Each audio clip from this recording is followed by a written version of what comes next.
ଜୁହାର ଜି ମା ସମଲି। ଆଜି ଆମେ ପ୍ରସ୍ତୁତ କରିବା ମଟନ କରି। ଦେଖନ୍ତୁ ମୁଁ 1 କେଜି ମଟନ ନେଇଛି। ମୁଁ ଏଠି ମସଲା ପାଇଁ କିଛି ରସୁଣ ନେଉଛି,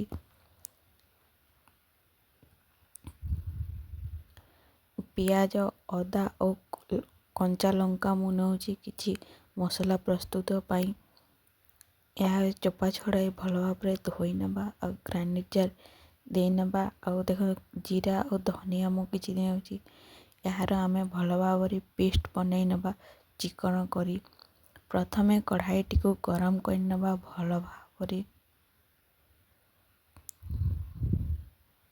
ଏବେ କଢ଼ାଇଟି ତାତି ଯାଇଛି, ଏଥିରେ ମୁଁ କିଛି ସୋରିଷ ତେଲ ନେଉଛି।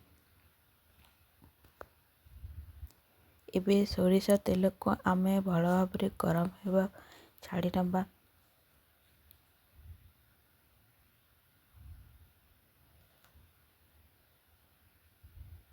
ଦେଖନ୍ତୁ ତେଲ ଏବେ ଗରମ ହେଇଛି, ଏଥିରେ ମୁଁ ପକାଇ ନେଉଛି 2ଟି ତେଜପତ୍ର। ଗରମ ତେଲରେ ତେଜପତ୍ର ଦେଲେ ମଟନର ସେଣ୍ଟଟା ବହୁତ ବଢ଼ିଆ ଆସେ। ଏବେ ମୁଁ କଟା ହେଇଥିବା ପିଆଜକୁ ମଧ୍ୟ ପକାଇ ନେଉଛି ଏଥିରେ। ପିଆଜକୁ ଲାଲ ହେବା ପର୍ଯ୍ୟନ୍ତ ଆମେ ଭାଜି ନେବା। ଦେଖନ୍ତୁ ପିଆଜର କଲର୍ କେମିତି ବଦଳିଛି। ଏବେ ଛେଞ୍ଚା ହେଇଥିବା ଅଦାକୁ ମଧ୍ୟ ଏଥିରେ ପକାଇ ନେବା ଆଉ ଟିକେ ଚଳାଇ ନେବା।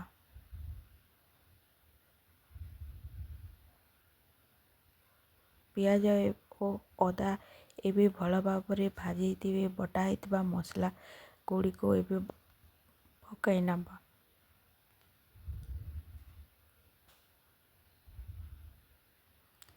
ଅଦା, ରସୁଣ, କଞ୍ଚା ଲଙ୍କା, ପିଆଜ ଆଉ ଯେଉଁ ଜିରା ଓ ଧନିଆକୁ ପେଷ୍ଟ ବନାଇଥିଲା ସେଇ ପେଷ୍ଟଟାକୁ ମୁଁ ଏଥିରେ ପକାଇଛି। ବଟା ହେଇଥିବା ମସଲା ଯଦି ଆପଣ ମଟନ ବନାନ୍ତି ତାର ଏହାର ଟେଷ୍ଟ ଅଧିକ ଲାଗିଥାଏ। ଏବେ ମୁଁ 1 ଚାମଚ ହଳଦୀ ଗୁଣ୍ଡ ପକାଇ ନେଉଛି। ଏବେ 1 ଚାମଚ ମୁଁ ଲଙ୍କା ଗୁଣ୍ଡ ପକାଇ ନେଉଛି।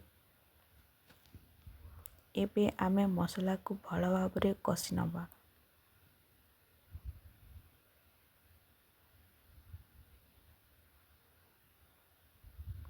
ଦେଖନ୍ତୁ ମସଲା ଏବେ ତାର ପାଣି ଛାଡ଼ି ଯାଉଛି। କେମିତି ମସଲା ଏବେ ଭଲ ଭାବରେ କଷି ହେଲାଣି ବା ଭାଜି ହେଇଯାଇଛି। ଏବେ ଆମେ ମଟନଟିକୁ ପକାଇ ନେବା। ଦେଖନ୍ତୁ ମୁଁ ମଟନଟିକୁ ଭଲ ଭାବରେ ଧୋଇ ନେଇଛି। ଏବେ ମଟନଟି ମସଲାରେ ପକାଇ ନେବା।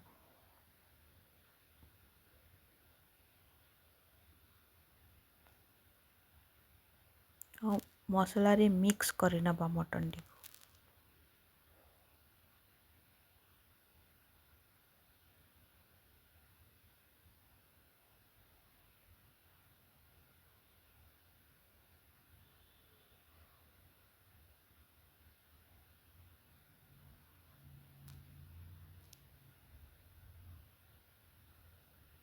ଏବେ ମୁଁ ଏଥିରେ ସ୍ୱାଦ ଅନୁସାରେ ଲୁଣ ଦେଉଛି।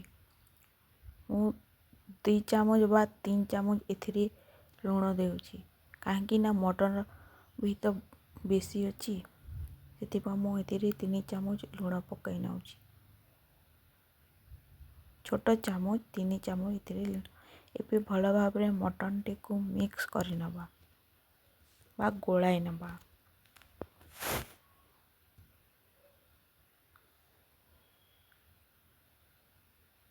ଏବେ ମଟନଟିରେ ଢାଙ୍କୁଣୀଟି ଘୋଡ଼ାଇ ନେବା ଆଉ ସିଝିବା ପାଇଁ କିଛି ସମୟ ଛାଡ଼ି ନେବା। ଏବେ ମଝିରେ ଆମେ ଚେକ୍ କରିନେବା ମଟନ କେମିତି ପାଣି ଛାଡ଼ି ଯାଇଥିବ।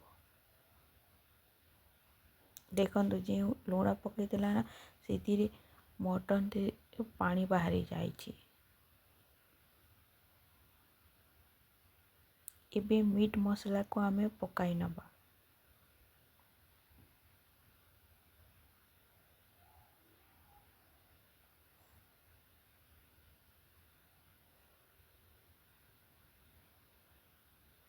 ଆଉ ମିକ୍ସ କରି ନେବା ବା ଘାଣ୍ଟି ନେବା ମଟନଟିକୁ।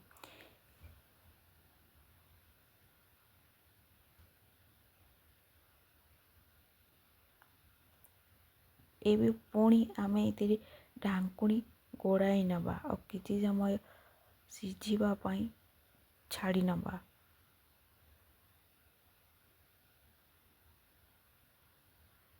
ଏବେ ପୁଣି ଆମେ ଢାଙ୍କୁଣି ଖୋଲିବା। ଦେଖନ୍ତୁ ପ୍ରସ୍ତୁତ ହେଇଯାଇଛି ଆମର ମଟନ କରି ରେସିପି। ଯଦି ମୋର ଭିଡ଼ିଓ ଯଦି ଭଲ ଲାଗିଥିବ ଲାଇକ୍ କରିବେ, ସବସ୍କ୍ରାଇବ୍। ଧନ୍ୟବାଦ।